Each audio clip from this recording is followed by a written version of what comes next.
have this whole script written down because I was thinking about saying something from the heart, but I wanted to do this video right, and I felt like this was the best way to do it. So I'm going to be reading off of this. Alright, let's go.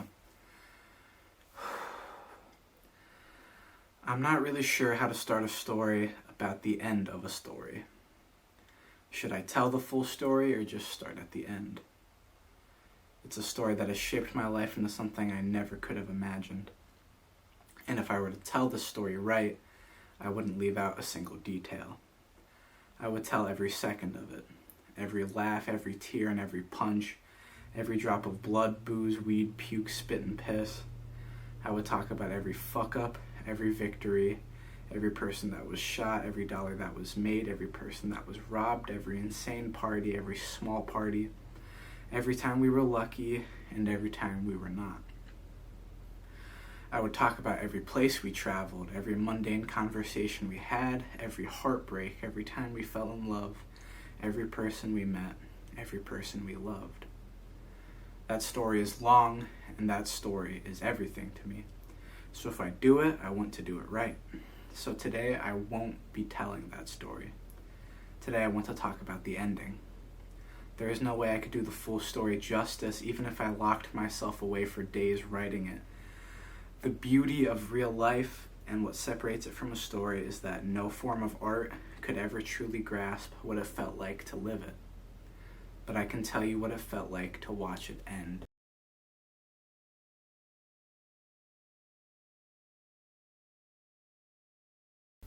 In short, I moved to New York a little over 4 years ago. I spent my whole high school experience in a completely new realm to me, a foreign climate. Over the years, I met people I consider family, brothers, people I love. I spent more of my youth breaking rules than following them. I hated the cage that the world put around me, and I think all my friends did too. We desired to be different and not to be judged for it. But if people judged us, fuck them. We had each other. We were mad at the world for putting us down, and we wanted to fight back. This was our world, and we did whatever we wanted. It came with a lot of good, but also a lot of bad. But the experiences we had and the things we did, I wouldn't change for the world. Ask any of us our craziest story, and we'll ask you how much time you have. This apartment was a sanctuary, at least to me. It was a place where the outside world didn't matter. People came and went all the time. It was like a living thing. A fluid world where anyone was welcome. Lost people, content people, people with drive, people who had nowhere else to go, people who loved us, people who just wanted to have fun, and people who were along for the ride. There were days in that apartment where I felt like I could stay there forever, where it felt like time froze and it was me standing in infinity around all these people I loved. I felt like it could last forever. The apartment and the world built around me was safe. It was home. It was freedom. This world, this family we built was everything to me. I remember different conversations with everyone in the group when senior year started, at least for me, about the end. We all knew it was coming. The end of our teenage, the separation of our family. We knew it would never be the same again. I accepted it, but I blocked it out. Maybe while reading this, I still am.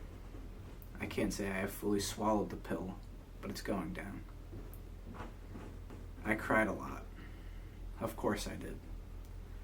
I held it off for a while, but you can't run from your problems forever. You get tired, and they get faster. I moved, school is over, I walked the stage, heard cheers and smiled, grabbed my diploma. I thanked everyone who congratulated me, I packed my shit into boxes, I hugged my people, and I told them I loved them. That was it. Over that fast. The first night I was alone in this new house, I sat on the floor and thought, holy fuck, that fast? That's it? That's the funny thing about time, though, I guess. It's like an eternity when you're in it, but when you reach the end of something, it feels like just yesterday you were living it. I always said time changes everything. I didn't know how many people thought about what I was saying. It seems obvious on the surface, but time changes fucking everything. It's unbelievable. I want to give a message real quick to everyone, the apartment, and even the garage affected. Thank you for coming. Without all of you, those places wouldn't be any more than taxable land to sleep, shit, and eat on. So thank you. To the family that we built, you know who you are. Even though we all went our different ways, the time I spent with you guys I will remember forever. Thank you all for accepting me, and thank you for helping me through some dark fucking times. Maybe I'm being overdramatic or glorifying it, but we all know what happened, and I think we can all agree on how fucking nuts it was. I love you guys more than anything. I know I've said love a lot, but that really was the best part of all of this. But even though that era is dead, it would be ungrateful to just be sad it ended. The fact any of this happened is 1 to infinity odds. We all got put in the right place at the right time, and not all of it was good, but the good outweighs the bad in my opinion. No material items are worth what we created and the things we did. There's this quote by Khalil Gibran I really like. It goes, "They deem me mad because I will not sell my days for gold, and I deem them mad because they think my days have a price." To wrap this up, I wanted to read a section of an essay I wrote. My entire life I've had to move and leave people, so I am used to it. I'm used to endings, I'm used to having to reset the clock. And this caused a handful of mental problems for me. It killed my motivation for school because I never felt comfortable and never cared about my future. It gave me severe relationship issues. I was scared to get close to anyone because I felt like I would lose them, so what was the point? You get close to someone, you lose them, why go through the pain? It made me act out. If I was going to leave somewhere eventually, who cared what people thought about me? It didn't matter what kind of trouble I got in because I would just move schools and start fresh again. Any friends or girlfriends I had, I pushed away after a while, even though I didn't have to, which made people think I was a bad person, when truthfully, I thought I was doing them a favor. So how did I overcome these things? How did I find the bright side of all this? The answer is simple. I accepted it. Over time, I realized acting out and being angry at the world didn't help. The world wasn't listening to my anger. The people around me were, and they were being affected by it. I got over my anxiety by accepting who I was and being comfortable letting people see me. It made me value time more than I ever would have without.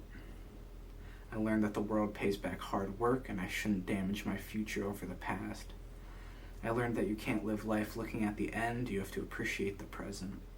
Enjoy the time you have in these places, with these people, because it could slip away at any moment. Love hard, keep in touch, realize that if they are meant to stay in your life, they will.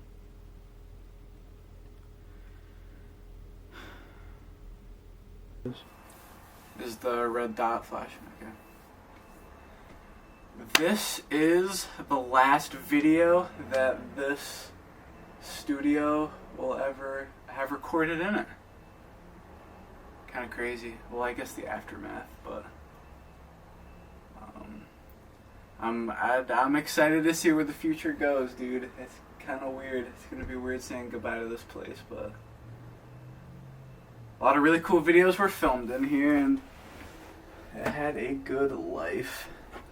So, thank you for watching. We're on to bigger and better things. Wait, I'm trying to like zoom it in. We're on to bigger and better things, and say goodbye to the Our Generation Studio. Made a lot of people uncomfortable in here. Yeah. Tell me when you're starting. Right. Do you want me to press the two at the same time? Yeah. Alright, everyone get back and get ready. So we got 10 seconds, alright? We got 10 seconds. It wasn't like they have to swipe there. 10 seconds? Alright. Let's take a quick one. Fuck you, motherfucker. Alright. Is this like a nice one? Yeah. Hit it again. Alright. Do it again, another quick. Some different positions. Alright, this is coming out. It's a goofy one. Oh shit. That's a video! Alright, come on, one more. Video? We gotta get a goofy one. Get on my back, Brody. Fuck that. 3 seconds. 3, 2, come on. Fuck you. Bro. Alright, one more. I gotta get somebody on my back. Yeah, that's bad. I'm on back. 5 seconds.